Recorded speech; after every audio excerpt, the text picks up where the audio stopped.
Méditation du 4 juillet. R plus D plus I. Et il leur dit, c'est pourquoi tout scribe instruit de ceux qui regardent le royaume des cieux est semblable à un maître de maison qui tire de son trésor des choses nouvelles et des choses anciennes. Matthieu 13, verset 52. Tout universitaire doit se concentrer sur la recherche, le développement et l'innovation. R plus D plus I. Il est habituel pour les universitaires de consacrer du temps à la connaissance de la réalité, recherche, pour ensuite transposer cette réalité à la vie quotidienne, développement, et produire des changements pour l'améliorer, innovation. Ces idées peuvent paraître actuelles, mais il y a des siècles, Jésus les proposait déjà. Au moyen de paraboles, il met l'accent sur quelqu'un qui désire croître dans le royaume des cieux. Il ne propose pas d'avoir seulement un diplôme ou un master en sanctification, mais un vrai doctorat. Jésus avait clairement dit qu'il fallait d'abord voir notre réalité face au miroir de la loi. Cette réalité nous permet de nous repentir de nos péchés et de nous accrocher à Jésus.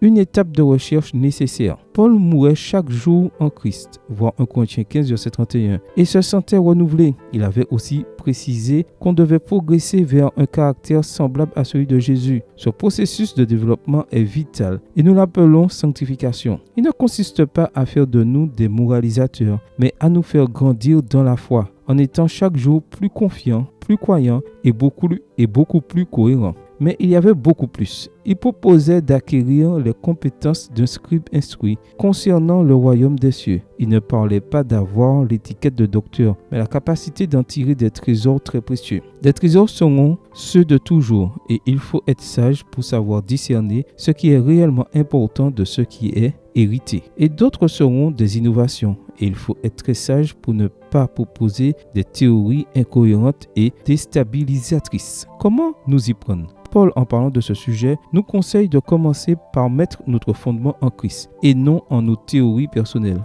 Voir 1 Corinthiens 3, verset 11. Ensuite, même si nous croyons très intelligents, il nous recommande de faire profil bas, d'être humble, parce que partant de l'humilité, en science on dirait objectivité, on construit mieux la réalité, voir verset 18. Puis de ne pas le faire pour avoir la célébrité ou recevoir les honneurs, voir verset 21 à 23. Cet objectif ne te permettra pas d'aller dans le royaume des cieux. Enfin, de tout aborder avec un esprit de service, voir 1 Corinthiens 4, verset 1. Et en étant fidèle, voir verset 2, la générosité, esprit de collaboration et la fidélité, engagement et persévérance te conduiront à Jésus. Sur son diplôme, il est dit clairement qu'il est fidèle et véritable. Apocalypse 19, verset 11. Espérons que cela soit aussi mentionné sur le nôtre. Aimerais-tu t'inscrire pour ce diplôme supérieur? Il est très facile de s'y inscrire. Agenouille-toi et inscris-toi avec la clé Notre Père. Tu verras, cela en vaut la peine. Amen. Bonne journée à toi et que le Seigneur te bénisse.